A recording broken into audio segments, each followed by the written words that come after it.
রদবতন করা যায় আর সংসারের 12টা বাজানো যায়, এই শিক্ষাই দেওয়া হয়, ঠিক না? আর এই চ্যানেলগুলো আমাদের শহর থেকে গ্রামের মা বোনেরা এমন খুশুখুজুর সাথে দেখে, ওই রকম খুশুখুজুর সাথে 2 রাকাত নামাজ পড়লে রাবিয়া মুসলিম।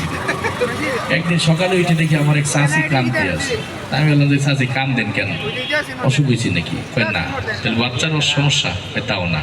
চাচার সাথে ঝগড়া হয়েছে? তাও না। আত্মীয় স্বজন কেউ মারা গেছে? তাও না। তাহলে কান্দেন কেন?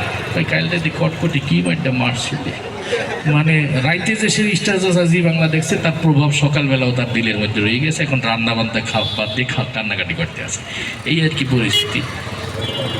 এই পরিস্থিতির মধ্যে একজন যুবক একদিন রিমোট নিয়ে বসছে, দেখি টেলিভিশনে কি হয়। বইসে দেখে যে কোনো চ্যানেলের অনুষ্ঠান তার ভালো লাগে না, একটাই রান্নাবান্না, একটাই খেলাধুলা, একটাই এই সিনেমা, আর একটাই হাবিজাবি। তো সে ওই 2-3 সেকেন্ড দেখে আর চ্যানেল পরিবর্তন করে।